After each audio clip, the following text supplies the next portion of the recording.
So it's time to get started for our first event, which is going to be a small discussion between two terrific experts that have years of experience with this idea of reconnecting communities, restoring communities. But before I introduce Veronica, McBeth, and Scott Kratz, I want to provide just a little background for their chat and the topics that we're going to be discussing throughout today. So back in December of 2020, Transportation for America, which is a program of Smart Growth America, we released a detailed policy proposal with Third Way for creating the first ever federal program for addressing the damage caused by divisive infrastructure, including the interstate highway system, and providing federal funds for the first time for reconnecting those communities. And so throughout 2021, we worked to elevate this idea and get it included in a COVID relief bill, or perhaps where it ultimately landed in infrastructure bill. So as you might be aware, program just like that was created and included in the 2021 infrastructure law. And USDOT, I think, is just weeks away from announcing the first grant winners for the new Reconnecting Communities program, which is great. And although the House of Representatives, I think, proposed a much more robust $20 billion for this program, the final amount that was $1 billion over 5 years, it carries some significance far beyond just the dollar figure. For the very first time, we have a really powerful bipartisan statement from Congress that federal infrastructure investments have been made in the past to intentionally divide communities and harm certain groups of people. And that's a powerful precedent that's hard to overstate. So this program, though, is ultimately about very specific local infrastructure decisions.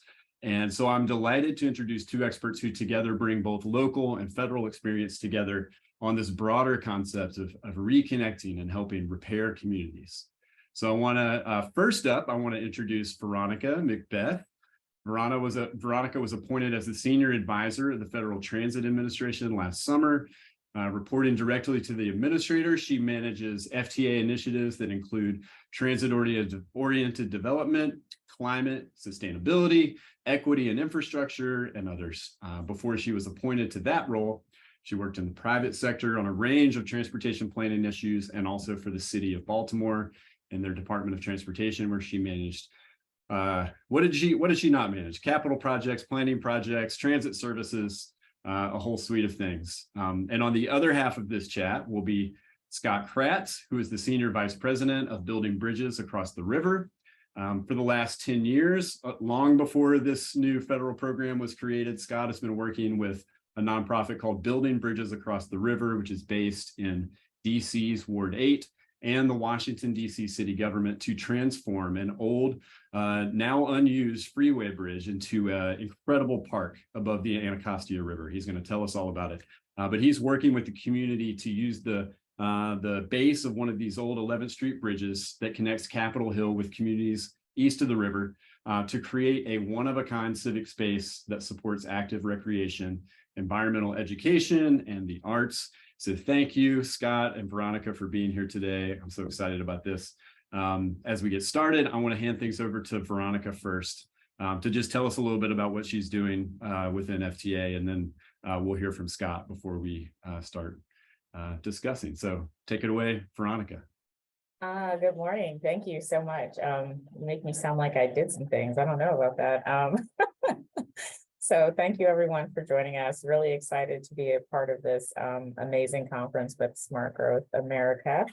And so again, thank you, Steve. And so I am the Senior Advisor to Nuria Fernandez here at the Federal Transit Administration, and I have been here since last summer.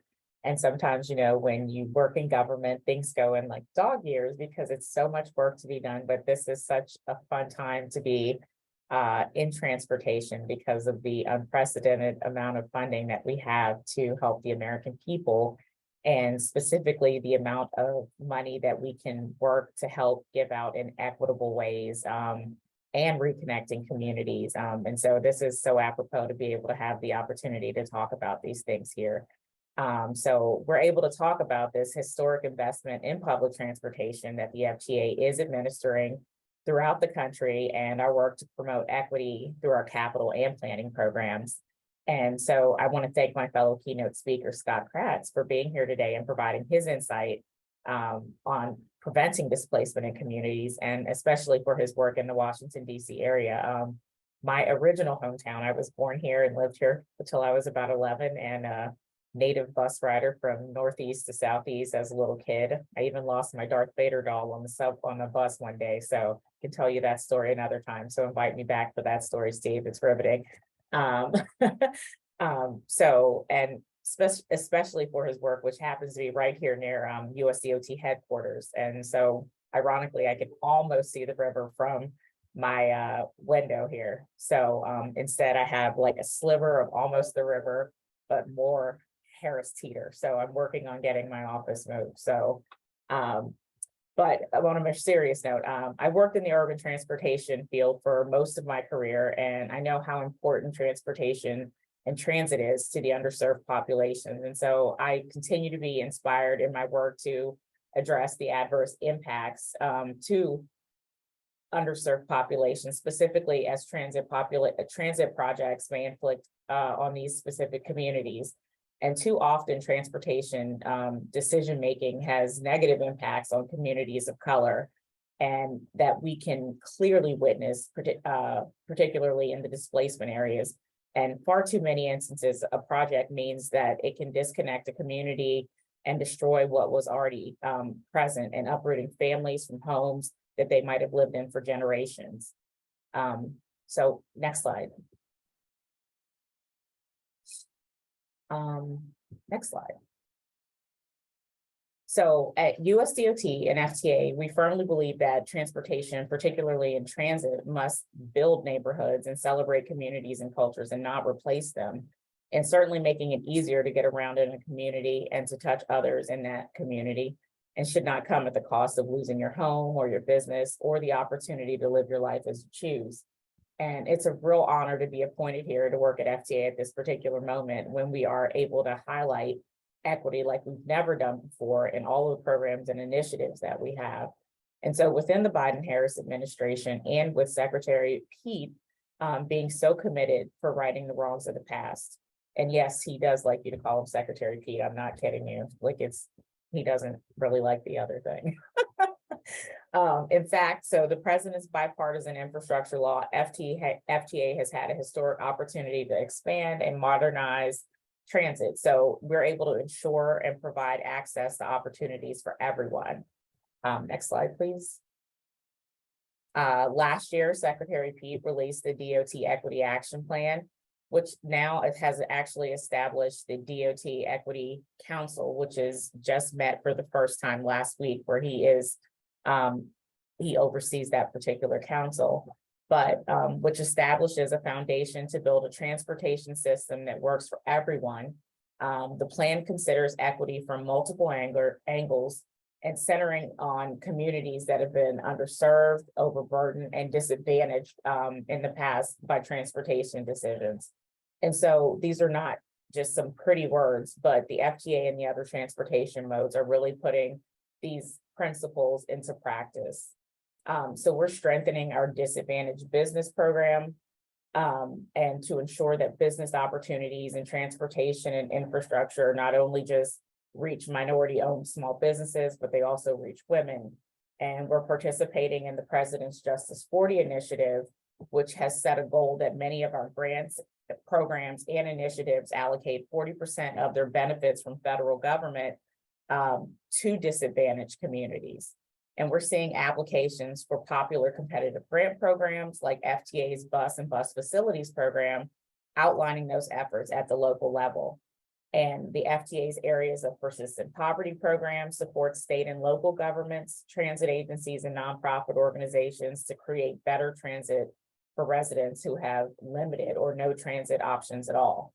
And since the FTA launched these programs 2 years ago, we have actually funded 65 projects. So, for example, the city of Asheville in North Carolina received funding to support comprehensive planning for a new, larger downtown transit center with complete, with on-site affordable housing. Next slide. Another way we are working to prevent displacement is by focusing on important connections between transportation and housing. And of course, as Steve mentioned, the transit-oriented development planning program supports strategies that increase transit access and encourage ridership through mixed use and mixed income development near transit stations and stops. And equitable TOD further increases in access to housing and through planning and design and development that is designed to promote a mix of housing, including integrated affordable housing with market rate housing and alongside office and retail and other uses.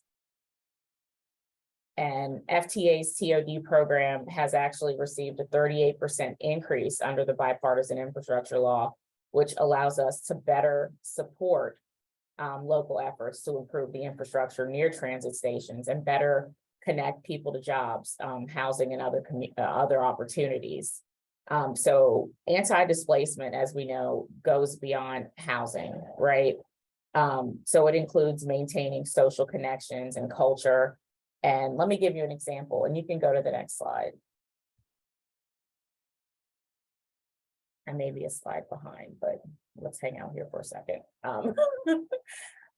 So it goes beyond housing, and it includes maintaining social connections and culture. And so in Atlanta, the nonprofit organization Soccer in the Streets built several soccer fields, including fields inside a MARTA subway station.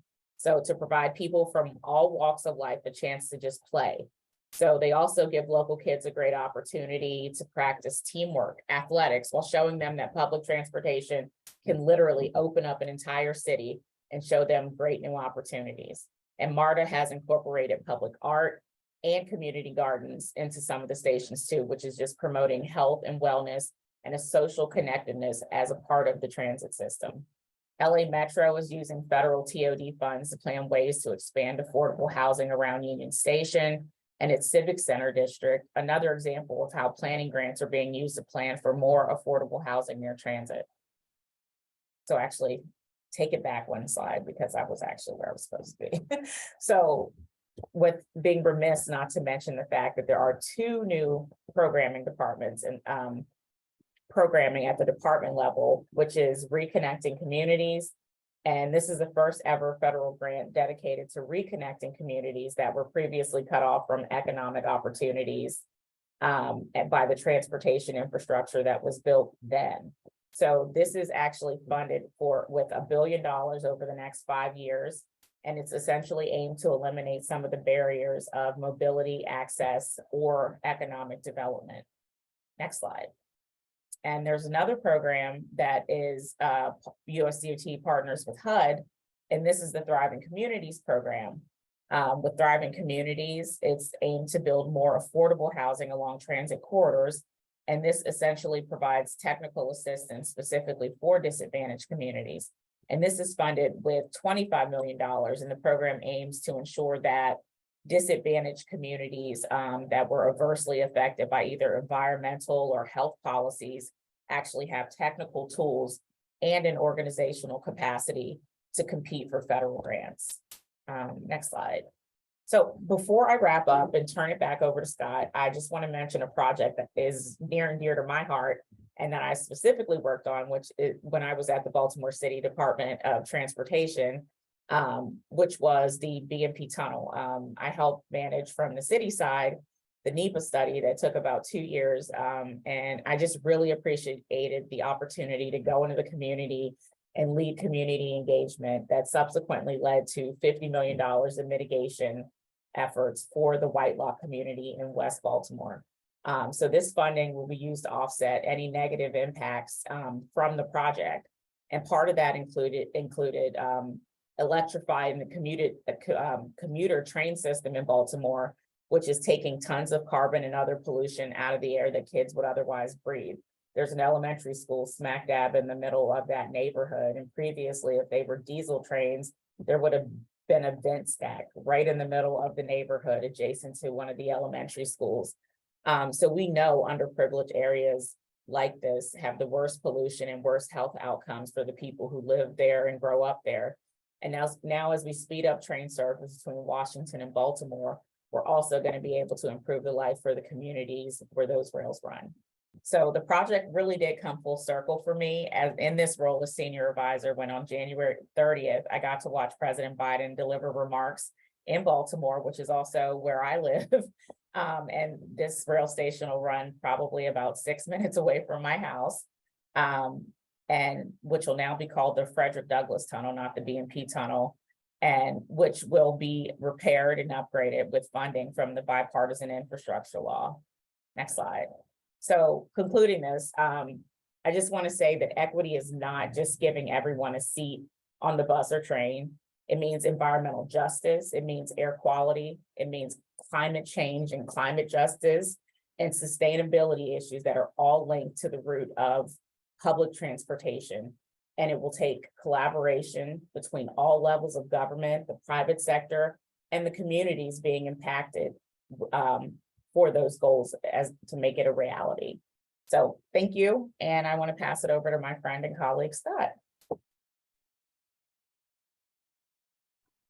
Thanks, Veronica. Take it away, Scott. Thanks, Veronica. I can't wait to get to the conversation. So good afternoon. Thank you to Smart with America for the invitation. In the next 5 or 6 minutes, I'm going to give a quick overview of the 11th Street Bridge Park and focus really on 3 areas that I think will carry over into the conversation. One is strategies to create deep and sustained community engagement. 2 is the importance of building trust in the communities that we serve. And 3, thinking about widening the aperture of our projects to think not only about the bricks and mortar of the transportation construction, but thinking more broadly about the intentional and unintentional consequences in the adjacent neighborhoods. So to start, the 11th Street Bridge Park is a project of the East of the River nonprofit that I work for, building bridges across the river. And we are partnering with the District Department of Transportation. Next slide. And in our case, we had these old bridges that connected the communities east of the river of Fairlawn and Anacostia with the west of the river communities of the booming area of the Navy Yard and Capitol Hill. This has been a link for over 300 years. And these, you can, for those of you who know DC, RFK stadiums in the top right-hand corner, the national stadiums off to the left. Next slide. And in our case, we had these old, we can go to the next slide if we can. There we go. And in our case, we had these old aged out bridges that were built in the 1960s. They came to the end of their lifespan and needed to be replaced. And instead of getting rid of all the old infrastructure, we thought this is a once in a lifetime opportunity to extend that initial federal investment and save the piers. We couldn't save the deck because it would have been cost prohibitive to save the deck, but we've saved the old piers and pilings to put a new deck that's on top, but one that no longer holds cars or tractor trailers, but that holds community generated programming spaces. Next slide. We have 4 key goals for the project. Re-engaging residents of the Anacostia River, at one point, one of the most polluted rivers in the United States. It's having an enormous comeback. But to get people to really care about the river, we need to bring them down to it. 2 is engaging, improving the public health of nearby residents through providing safe places to play and and access to fresh fruits and vegetables.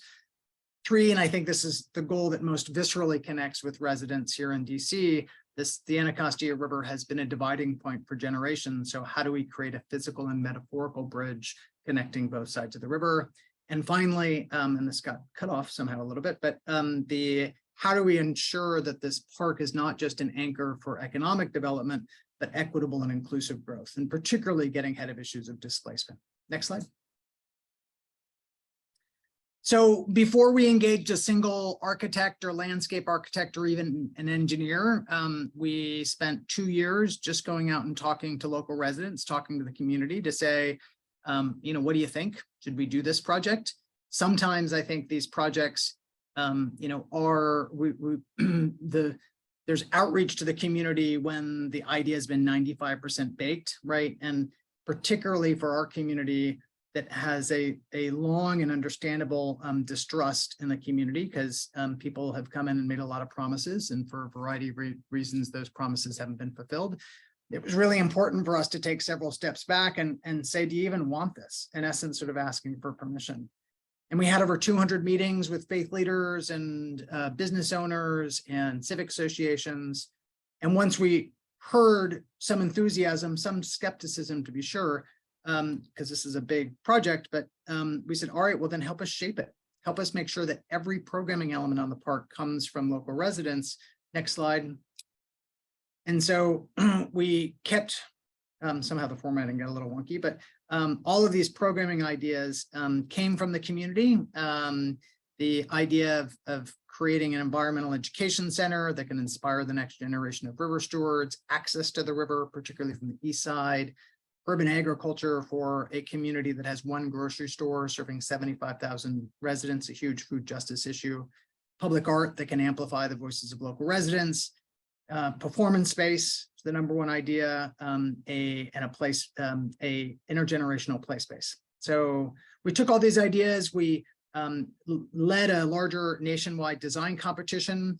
We engaged the community as part of the design competition, where we had a group of about 36 local stakeholders who reviewed the design brief before a single design team saw it, met with our 4 final design teams during the competition as it was being designed. And then at the end of this 8-month process, they used the same criteria as our jury to select the design team. Next slide. And the design team was by the architects of OMA and the landscape architecture of Olin. And in essence, it's this sort of double deck, using the old piers as a base, saving tens of millions of dollars. It's a double decked park that makes way for all of the programming that the community asked for. Next image. You can see how they incorporated all of the programming beautifully into this park. So next slide. So we're at 100% design. We should solicit our general contractor later this year, break ground by the very end of this year, and then open by late 2025, early 2026. But when we were out there talking to the community, we heard all of these great programming ideas that we baked into the design competition, but we heard a much deeper need. We heard a need for jobs, or affordable housing, or workforce training.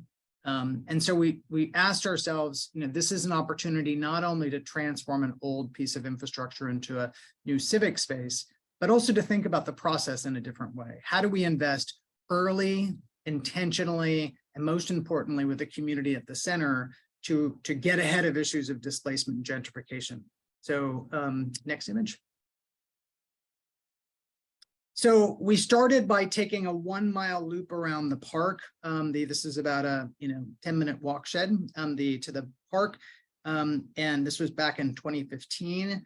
And if we're trying to come up working with local residents to create strategies, anti-displacement strategies, it was important that we started with data, right? So I'm not going to go through all the data that's on the slide. We're in the process of updating this because some of this is a little old, but a couple of things to point out. West of the river in Capitol Hill, half the residents own their own home. East of the river, 75% of the residents are renters at greatest risk of displacement. There's a $390,000 delta between the homes on one side of the river and the other, separated by 900 feet of water, which is just crazy. So after we collected this data, we spent a year, next slide, doing what we've done from the beginning, which is going back to the local residents and asking for strategies in 4 key areas: affordable housing, workforce development, preservation of Black-owned businesses, and arts and culture strategies. We're currently in the process of adding a 5th area of health and wellness strategies. And next slide. And I'm not, all of those ideas manifested in our equitable development plan. You can go to bridgepark.org/equity and download the current plan. Next slide. I'm not going to go through all of the strategies, but I want to mention just a few because we track these on a quarterly basis. We've stood up the Douglas Community Land Trust that's now its own separate 501c3 that has over 230 units of permanently affordable housing.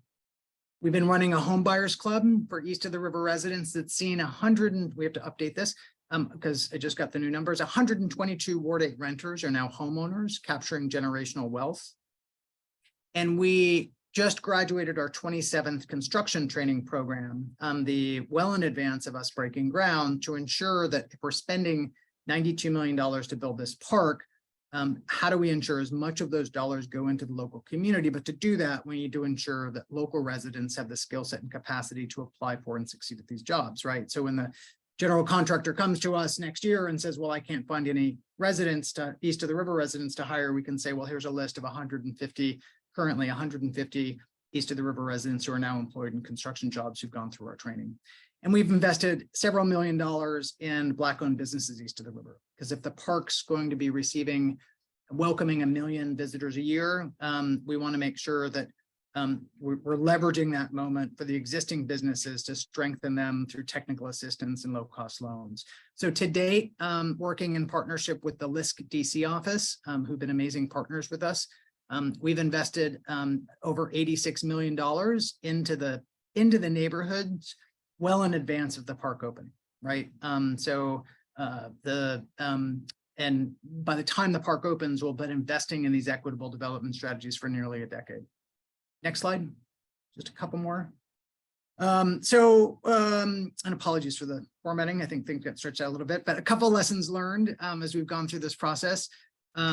We do this work in partnership with lots and lots of other nonprofits. So building a larger asset map of folks already working in the community is key. Understanding the neighborhood's history in which you're working is critical. There's a reason why there's an 81 times difference between the average household wealth of Black families and white families in DC through a history of redlining and lack of investment. Measurements critical. So we've been working from the beginning with senior scholars from the Urban Institute to evaluate all of our strategies and set clear measurable goals and provide regular annual white papers on what we're getting right and what we needed to change. This trust is critical, as I mentioned before. Thinking about this work not just in housing strategies, but in if people don't have access to jobs, having access to safe and secure housing is going to be that much more difficult. So all of these housing, workforce, small business, and arts and culture, and soon health and wellness strategies all support each other. We're looking increasingly as looking at where we're making not only investments east to the river, but how are we looking at piloting some of this work that then can impact policy and laws, and finally building sustainable partnerships is really critical. So next slide. We couldn't do this work without all of our partners, and we have just a gazillion partners that we've been working with every single for the last 10 years since I've been working on this project. So anxious to get to the conversation. Last slide. For more information, please go to bridgepark.org. You can look at all of our community investments. You can look at videos of our 7-step process that we use to engage the community and create our equitable development plan, and read our latest reports. And I think that's it. Look forward to the conversation. That's great. Thank you so much, Scott. This is I'm a DC resident. It's such an incredible project, and never get tired of hearing you walk through all the things you guys have done. I'd love to hear you talking a little bit as you and Veronica discuss this concept of land trusts. This is, I know, very important to TOD planning that Veronica works in, but so I want to get there. Land trusts were a big part of our initial proposal for what became the Reconnecting Communities program as a vital component in there. It's fun, but I want to back up just a little bit and kind of tee this up to both of you and let you take it from there. Just a programming note, we're going to go a little into our break. We're going to go till 12:05, so maybe just about 10 minutes. And I'm going to jump back in with some questions from the audience to keep the discussion going a little bit. But I wanted to ask, just in a big picture sense, what are the most important things you think about or have learned when it comes to reconnecting communities that have been divided? And, very big picture, how can we do it in a way that prevents displacement while also preserving what makes those communities great and unique? So I'll tee that up to both of you and let you take it from there. Well, I can jump in first. Yeah, please. I think one of the things that I spent a lot of time dealing with and going into communities was building trust. I think that was kind of one of the really critical components of going back into communities that had such negative interactions with government, right? And like having so many things taken from them, right? Things that were taken that they already didn't own, right? They were renters. So like it was a lot of betrayal that happened, right? Or some of them were homeowners, but you know, you have eminent domain. So like their land and property were taken from them. And I can give you a specific example. In Baltimore, there's this thing called the Highway to Nowhere. So this very large swath of which was a solid middle-class Black community where families lived across, I'd say probably 10 to 15 square city blocks, like, you know, extended family, nuclear families. And then they decided to build a highway through it. So like, you know, I think close to like 1,500 homes completely demolished and torn down. People are displaced. And then subsequently, years later, this highway literally goes to nowhere. They don't finish the project. And these folks never get what they, or the community never gets what they say they're going to get. So how do you come back in? That's part of the path of the BMP tunnel.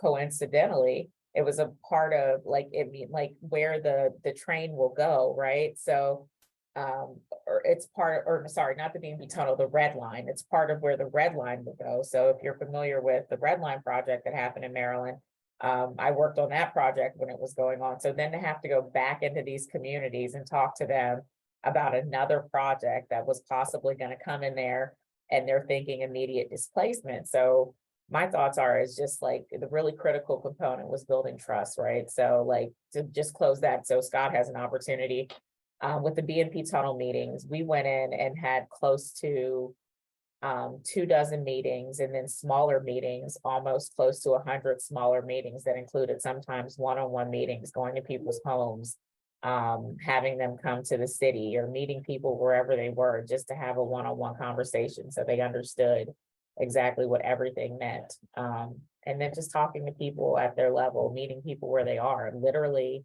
and also, you know, sometimes that's physically where they are, and just literally letting people know that, like, you know, you're not there to like sell them a dream or take from them anymore, but you want to work with them. And also getting input. That's so critical, is not telling, but asking and engaging.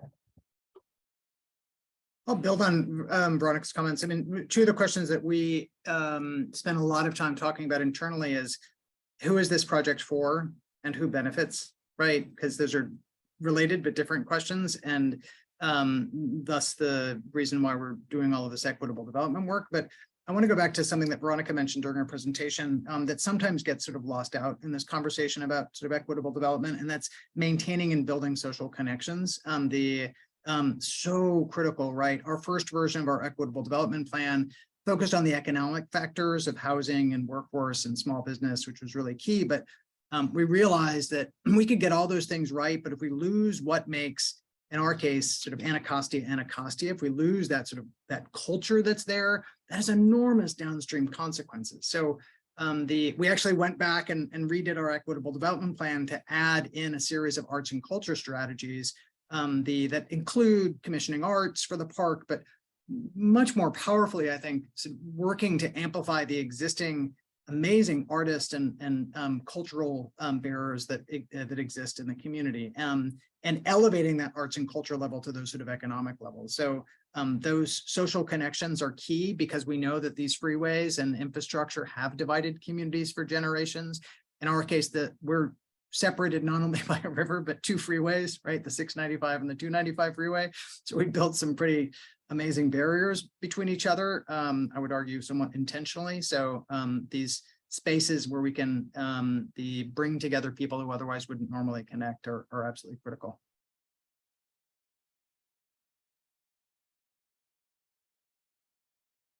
So let me toss another question to you. What do you think of when you hear the terms anti-displacement, and how do you define it, you know, in your work beyond, you know, keeping rent prices or home prices low? What does it mean in a more expansive way to each of you?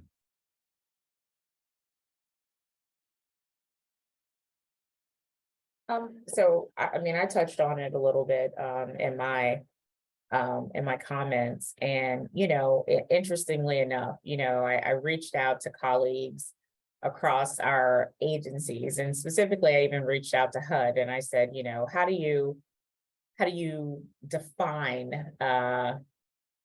is there an official definition to anti-displacement? And they said, no, there's no official definition that we use because it's applicable and it differs in so many of the programmatic functions that they have.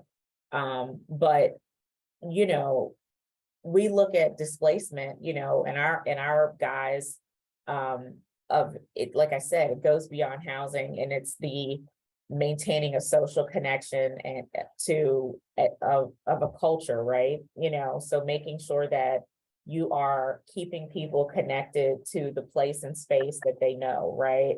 Allowing people to have something in common and keeping something in common, letting people stay in a familiar place, you know, so not taking away the things that have been for years or something people have always known, you know, and I think the example of the MARTA soccer fields, I think it just spoke volumes to me. And I don't know if anybody lives in Atlanta or here has traveled there, like having gone there and seen that, it's a marvel, you know, and people actually using it, you know, and not just kids, you know, it's kind of one of those things that is so community evoking. It just draws people together, you know, so that's what it means, you know, to me. And station soccer is such an incredible example because that wasn't a MARTA idea. That wasn't a No. city idea. That was a Yeah. very bottom up, you know, somebody had a good idea in the community and found a way Yes. to make it happen. Scott, you talked a little bit about, you know, measures, you know, as we talk about anti-displacement, as Veronica just did. You said what gets measured gets done, which is something that we love to say around here when we talk about performance measures for transportation. But what kind of things are you measuring, and how are, you know, what measures are you using to assess, you know, not just displacement, but I mean, how do you measure the preservation of culture and social capital and all those things? Yeah, great question. It was really critical to embed this evaluation team from the Urban Institute from the very beginning. And not only with the data of how many people have gone through our home buyers club and purchased homes. You know, we've got 230 some odd, the 232, I think, permanently affordable housing as part of our Douglas Community Land Trust. You know, all of those numbers. But also get some of the softer things that are measured. So I'll give you an example. During the beginning of the pandemic, we were concerned that the community that we serve are going to be disproportionately impacted by COVID. And unfortunately, that came to pass, highest mortality in the city. And so we partnered with 3 other amazing nonprofits, Bread for the City, Martha's Table, and Far Southeast Family Strengthening Collaborative, to launch what became the largest privately funded unconditional cash transfer program ever attempted in the United States. Raised over $4 million, gave 650 families $5,500 cash that they could use at their discretion, no strings attached. And again, we embedded this Urban Institute team as part of this. And yes, they measured the impact of the dollars economically, but also their mental health, right? Which we saw a huge spike. They led a series of group focus groups to understand sort of where they were at that moment, really. And I think one of the most exciting things about that program is we were able to receive some additional grant dollars where they trained local residents to actually do the evaluation work and get paid a living wage to do that, right? So, you know, it's not only the evaluation and capturing the data and pulling these lessons learned, which is really important, but it's building a stronger muscle that's in the community, right? That building an economic opportunity. So. One last question from our end before we turn it to some of the audience questions that we have coming in. You know, I know the 11th Street Bridge project has adjusted over the years. Veronica, I know this has certainly happened with your work and the things you've been engaged in, whether the red line or, you know, something else. But what's something you've learned over the last decade when it comes to these issues that you wish you'd known earlier? But, you know, what was a mistake that you made that has changed how you approach some of these issues now? I can start out, like, I think like acknowledging like when you're wrong, right? Like, I think sometimes you go in with this hard sell, like, like a salesman, like, like maybe when people sold vacuums or door-to-door brooms or whatever else, like you saw like in old movies, and you have this hard sell and you go in the community telling them what they need because you have a plan, like you have a plan, the city has a plan, the state has a plan, but they don't have a plan. They just want to be safe and feel good about where they live. And they know all the things that happen every day of every moment of every day that is in their community. And it may not be the most amenable situation for them. So it's going in there with listening ears and looking eyes, and talking to them about your ideas and where you can meet in the middle, right? Like, they have crumbling infrastructure. So your plan may work and it may be important, but what else are you fixing, right? Like I go to a community meeting. Every time I went to a community meeting, I didn't just take DOT. I took police, I took public works, I took social services, I took everyone, because it wasn't just everything that I needed, it's everything they need. And I think every time you go into a community, that's how you approach it, is making sure you're taking everything the community needs, right? And asking them what they need, because I don't know everything that they need. I have an idea, but I don't know everything. So Yeah, you have incorporating to them. listen. Yeah, that's great. So we've got about 5 minutes left. We've gotten some really good questions from some of the audience that I want to throw in here for you, and we'll wrap up here about 12:05. We have this heightened focus on equity when it comes to the context of funding, which we're talking a lot about. But how can we ensure that racial equity is centered, when defining an equity project? How do we do that? This question comes from Josephine Ayankoya. So thanks for sending that in. I'll maybe jump in on that. I think one thing that and this ties into the last question too, is how, where we can we put decision-making power back into the hands of local residents, right? I mean, this was certainly a lesson that we had. I mean, like take the design competition, right? I didn't get to vote, like the community voted, right? And whatever the community voted, we were going to have to go out and raise tens of millions of dollars to, create it. But we often internally sort of say that the answers are already in the community. We just have to sort of listen to it, but we need to give that decision-making power when we can to that community, right? Is critical. So having local residents, create all of determine the programming, write our equitable development plan, drive our programming has been really critical. So sort of releasing that power, right? And putting it back in the community is key. As part of that, one other thing to mention, we launched a few years ago a program that we called our Community Leadership Empowerment Workshop, or CLEW, that we work with East of the River residents and sent them, and for those who were interested in signing up, through a 7-week program to understand the basics of urban planning, to also understand how to run a meeting and how to de-escalate conflict and how to build consensus, and then provide funds, capstone funds at the end to help affect change in the community. And the results have been amazing. We've seen folks be elected to office, like quit their jobs, start new businesses. I mean, it's been really phenomenal. But again, that's creating the change and creating the impact in their community and where they want it to go. Yeah, is that something you want to tackle too, Veronica? How within USDOT you center racial equity when defining equity for projects that you work on, and thinking about how to steer the benefits?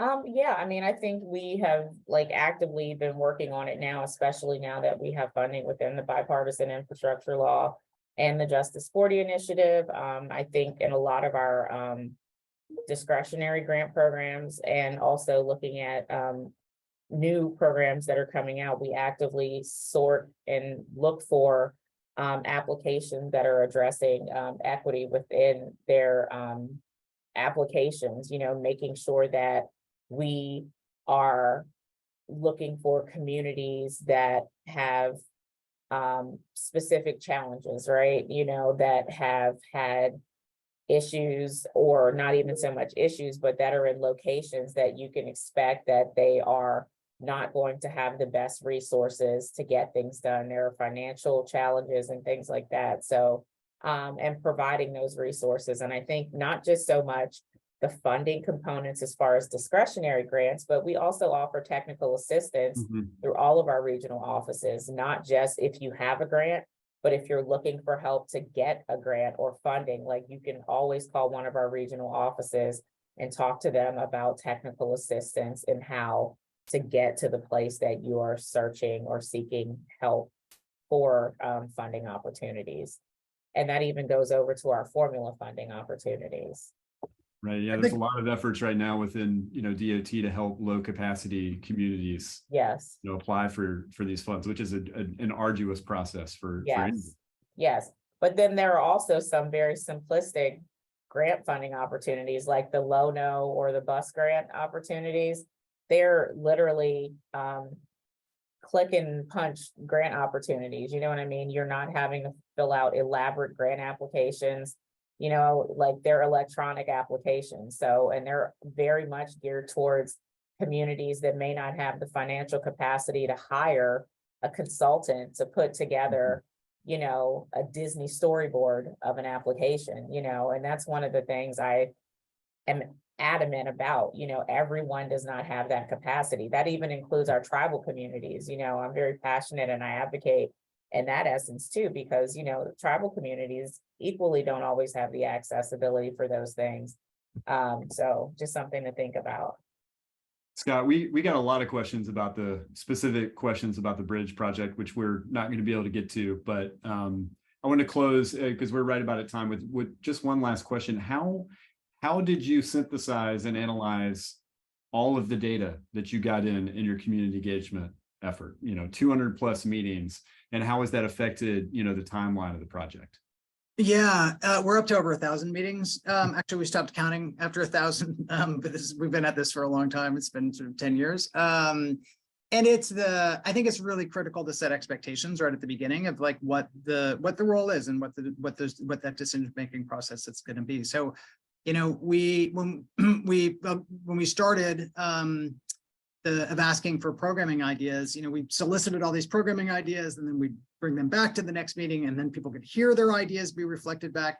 And then at the end, we had a big design charrettes where people could come in and vote, like, here's the ideas we heard, what do you think? And the same process we're going through right now with an update of the equitable development plan. So it's critical to have facilitators, really good facilitators, because I'm not smart enough to both participate and facilitate. We've hired in some really great facilitators to make sure that they're capturing sort of as much data as we can. But it's an iterative process, right? Mm-hmm. So this next version of the equitable development plan will take about a year to go through sort of multiple opportunities for the public to come in and respond to and tweak. That's great.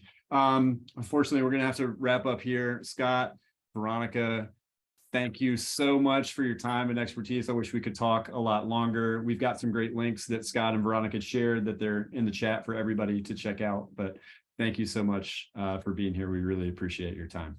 Yeah, thank you so much. Any additional questions, Scott@bridgepark.org. If I didn't get to them, please just shoot me an email and happy to see what we can do to answer. But thanks for this opportunity. Thanks, Veronica. Yeah, thank you. And veronica.mcbeth@dot.gov. Very, very clever email. But thank you all. Appreciate the honor. Thanks.